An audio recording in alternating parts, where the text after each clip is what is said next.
السلام عليكم ورحمة الله وبركاته. معكم الدكتور مجدي عبد الرازق، استشاري جهاز هضمي وكبد وحميات. أتشرف بوجودي معكم النهارده. إن شاء الله هنتكلم عن موضوع ارتفاع ضغط الدم. ارتفاع ضغط الدم ده مرض بيصيب كبار السن، ولكن بنشوفه برضك في الأطفال وبنشوفه في الشباب بس بنسبة قليلة، من 5 ل 10% فقط لا غير. أسبابه في الكبار مختلفة عن أسبابه في الصغار.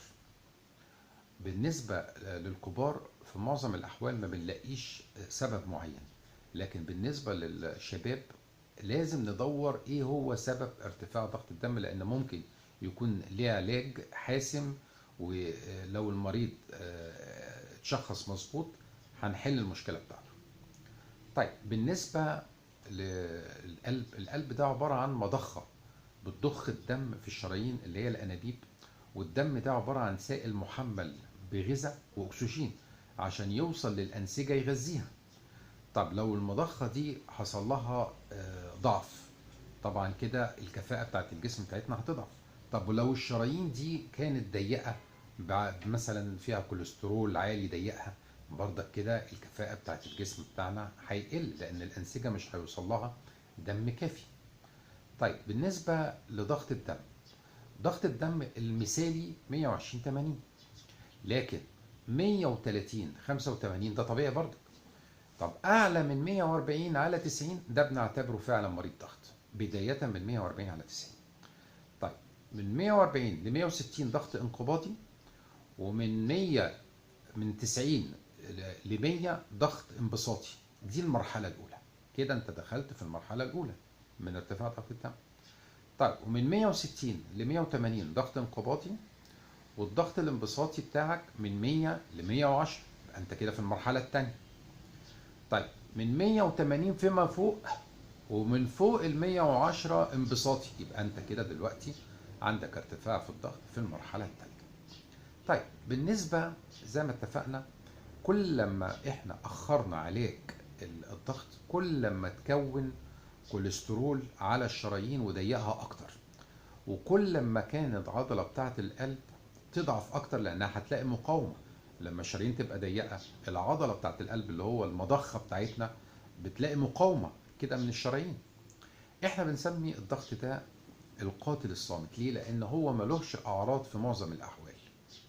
ساعات نلاقي شويه صداع، وخصوصا في المنطقه الخلفيه من الراس، ساعات نلاقي دوخه، ساعات نلاقي دوار، ساعات نلاقي طنين في الاذن، ساعات نلاقي نزيف من الانف، لكن في معظم الاحوال مفيش اعراض. وهو ده يعني زي ما تقول مشكله، لان المريض بيقول لك انا مش حاسس بحاجه. طب انا هاخد علاج ليه يا دكتور؟ طيب احنا بنسمي الضغط اللي هو اساسا اللي بيجي للناس الكبار في السن ضغط اولي، لان احنا ما بنبقاش عارفين ايه سبب الضغط دوت، سببه غير معروف.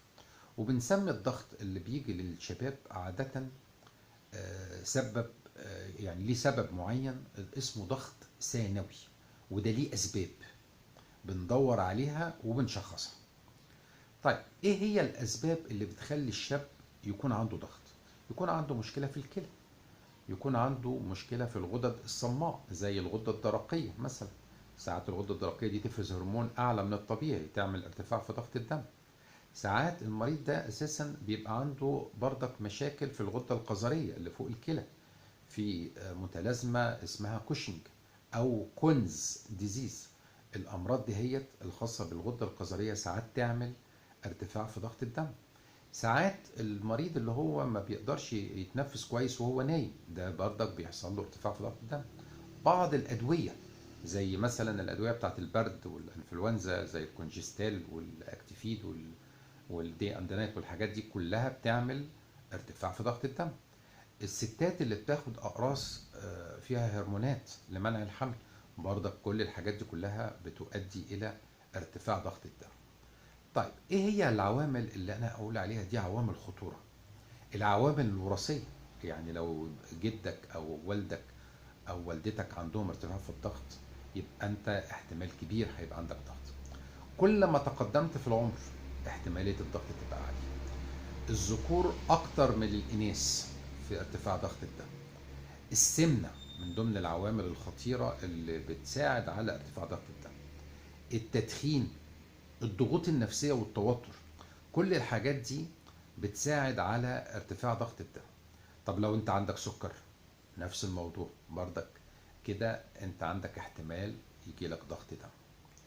عدم ممارسة الرياضة، يعني انت قاعد في البيت ما انتخ، ما فيش مجهود، ما بتنزلش تلعب رياضة، ما بتمشيش، برضك انت كده معرض لارتفاع ضغط الدم. طيب تعالوا بقى نشوف ايه هي الاعراض. احنا قلنا الاعراض عادة ما بيبقاش في اعراض خالص ولا اي حاجة، لكن في بعض الاحيان بيحصل صداع زي ما قلنا، ضيق في التنفس زي ما قلنا، نزيف في الانف. طيب بالنسبة ايه هي المضاعفات؟ المريض ده اساسا ممكن يصاب بامراض في الشرايين، ممكن يحصل له جلطة بعد الشر، سواء في القلب او سواء في المخ. العيان ده اساسا ممكن يصاب بفشل كلوي، العيان ده ممكن يحصل له مشاكل في النظر بتاعه ويصاب بالعمى. طيب التركيز برضك، الناس اللي هي مش مظبطه الضغط بتاعها بيحصل ان التركيز بتاعها والذاكره تضعف. طيب احنا اساسا مهم جدا ان احنا نتابع المريض بتاعنا ونقيس الضغط بصفه منتظمه، على اساس ان احنا نبقى عارفين العلاج المناسب ليه ايه. النقطة التانية، بنشجع المريض بتاعنا على انه يلعب رياضة، يقلل الوزن بتاعه، يحاول بقدر الامكان يهرب من التوتر والقلق، يخرج يتفسح، يغير جو. الحاجات دي كلها بتساعد على ان المريض بتاعنا يبقى الضغط بتاعه مظبوط. طبعا نقلل الدهون، اهم حاجة ان احنا نبتعد عن الملح ونبتعد عن الكافيين. الحاجات دي طبعا بتأثر جدا في ضبط ضغط الدم. طيب لازم نبقى فاهمين ان المرض ده مزمن، يعني لازم ان احنا ناخد العلاج بتاعنا بانتظام. ما ينفعش نقول اصل الضغط بتاعنا بقى مظبوط يبقى ما ناخدش الاقراص بتاعتنا، لا، لازم ناخد العلاج بتاعنا بصفة منتظمة. طيب بالنسبة للضغط ده، احنا بنعالجه بانواع كتير من الادويه.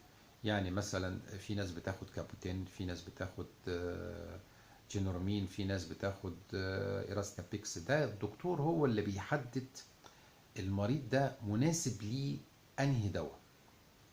طبعا في ساعات بنتدخل جراحيا، يعني لما كان نلاقي مثلا في مشكله في الغدد، او يعني الغده الدرقيه مثلا عامله مشاكل او كده، ساعات بنتدخل جراحي. طبعا نبقى فاهمين ان الضغط ده ساعات يصيب الحوامل ويؤدي الى تسمم حمل. طبعا المريضة دي لازم تتحجز في مستشفى، ولازم تبقى تحت المتابعة الطبية عشان الضغط بتاعها ما يعملش مشاكل وتفقد الجنين بتاعها. أشكركم جزيلا، والسلام عليكم ورحمة الله وبركاته.